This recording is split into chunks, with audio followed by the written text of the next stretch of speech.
दोस्तों नमस्कार। G20 का भव्य दिव्य कार्यक्रम संपन्न हो गया। गोदी मीडिया लहालोट है क्योंकि प्रधानमंत्री नरेंद्र मोदी ने उस गैलरी से गुजरते हुए चित्रा त्रिपाठी के उस सवाल के जवाब में कि मोदी जी G20 संपन्न हो गया, आप क्या कहेंगे, उन्होंने सबका धन्यवाद कहा और इन गोदी मीडिया के एंकरों के चेहरे खिल उठे। उनके गले से वो रसधार फूट पड़ी कि मोदी जी ने तो सबका धन्यवाद कहा है। अप्रतिम अद्भुत आयोजन हुआ G20 का, बस एक अलौकिक शब्द जोड़ना वो भूल गए। चित्रा त्रिपाठी वहीं नहीं रुकती हैं, बल्कि वो नरेंद्र मोदी की स्तुति गान में उनके उस दिव्य और भव्य आयोजन के लिए उन्होंने कहा कि झुकती है दुनिया, झुकाने वाला चाहिए।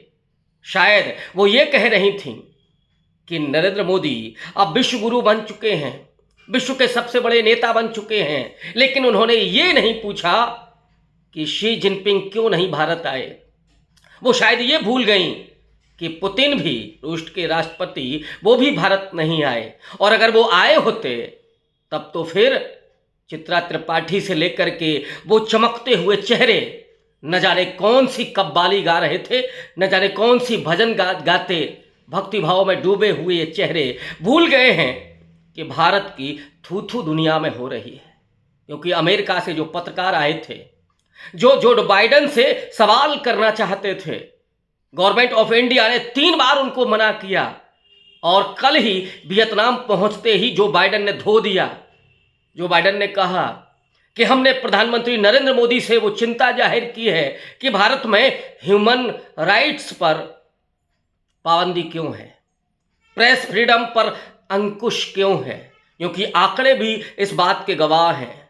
180 देशों की प्रेस फ्रीडम इंडेक्स में भारत का स्थान बहुत बदतर स्थिति में पहुंच गया है। 161वें स्थान पर वो है, और हद तो ये है कि पाकिस्तान और अफगानिस्तान भी उससे बेहतर पोजीशन में है। यही भारत जो 2022 में 150वें स्थान पर था, 2021 में 142वें स्थान पर था, वो लगातार पतित होते होते प्रेस फ्रीडम इंडेक्स में अब 161वें स्थान पर है। और 161वें स्थान की वो सूरतें हैं, वो चेहरे आपको दिख रहे होंगे।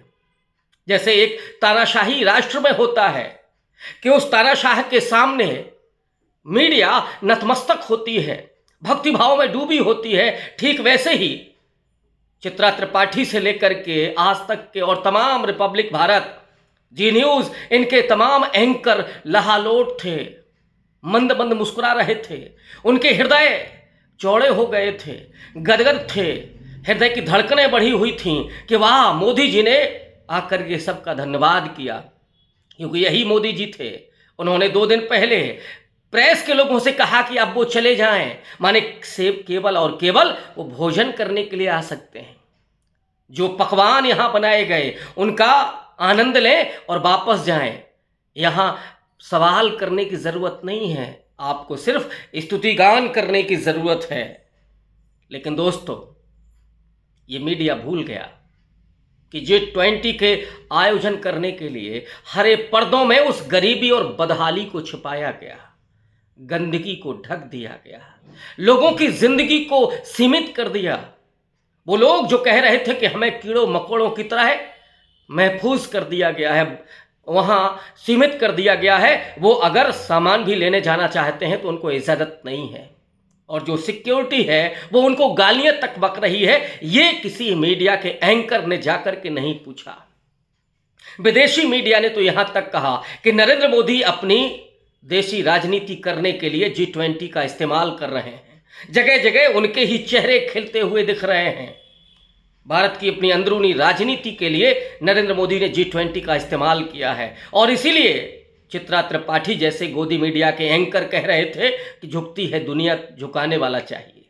शायद वो जानती नहीं हैं, या जानती हैं तो कहना नहीं चाहती हैं कि ये दुनिया तो पिछले साल इंडोनेशिया के सामने भी झुकी थी, अगले साल वो दूसरे देश के सामने झुकेगी, और फिर वो साउथ अफ्रीका के सामने झुकेगी। यानी G20 की अध्यक्षता वो तो बारी बारी से हर देश को मिल रही है, लेकिन मीडिया को ये तो करना ही है, वो भाड़गिरी तो करना ही है, वो स्तुतिगान तो करना ही है। लेकिन इस सब पर पानी फिर दिया जो बाइडन ने। अमेरिका का जो प्रेस है उसने इस बात का खुलासा किया है कि हमने 3 बार गवर्नमेंट ऑफ इंडिया से कहा कि हम अपने राष्ट्रपति से सवाल करना चाहते हैं, लेकिन उसने अनुमति नहीं दी। जो बाइडन ने उस प्रेस से वादा किया कि हम वो कहेंगे, वियतनाम पहुंचते ही उन्होंने कहा कि हमने नरेंद्र मोदी से 2 चिंताएं जाहिर की हैं कि मानवाधिकारों का जो उल्लंघन हो रहा है वो हमारी चिंता है, प्रेस फ्रीडम में जो कमी आ रही है वो हमारी चिंता है। लेकिन ये गोदी मीडिया तो उसको अद्भुत, अकल्पनीय बताता रहा। वो ये भूल गया कि जो 4,000 करोड़ लगा करके भारत मंडपम को सजाया गया था, एक बारिश में ही वो लबालब पानी से भर गया। और यही मीडिया था, राष्ट्रमंडल खेल के जब आयोजन होने थे और खेल गांव में बारिश में पानी भर गया था, तो इसने भ्रष्टाचार का आरोप लगाया था, हजारों करोड़ के भ्रष्टाचार का आरोप लगाया था। सुरेश कलमाड़ी कहाँ गए किसी को पता नहीं, लेकिन आज वो मीडिया पानी की तरह ही तरल है, सहज है। वो अब सवाल नहीं करता, वो सिर्फ स्तुतिगान करता है, वो सिर्फ भांडगिरी करता है, वो चरण चुंबन करता है। और यही वजह है कि उसका स्थान नीचे गिरता जा रहा है। प्रेस फ्रीडम में वो अब अफगानिस्तान और पाकिस्तान से भी बदतर पोजीशन में पहुंच गया है। और ये जो पूरा आयोजन हुआ, उस आयोजन में क्या हासिल हुआ, ये किसी गोदी मीडिया ने नहीं पूछा। इसका मूल्यांकन बाद में होगा, लेकिन उसे भरपूर मौका मिला देश के प्रधानमंत्री का स्तुतिगान करने का। और इसीलिए मैं कह रहा हूं कि उस सबका धन्यवाद शब्द से ही गोदी मीडिया लहालोट हो गया। लेकिन उसने कभी सवाल नहीं पूछा, वो पूछेगा भी नहीं, क्योंकि मोदी जी ने सबके लिए इंतज़ाम कर रखा है। वो इंतज़ाम कैसा है और वो क्या है ये हम लोग नहीं जानते हैं, लेकिन उनके मुंह पर ताले हैं, चेहरों पर मुस्कान है और मोदी जी के लिए भक्ति भाव है। शुक्रिया।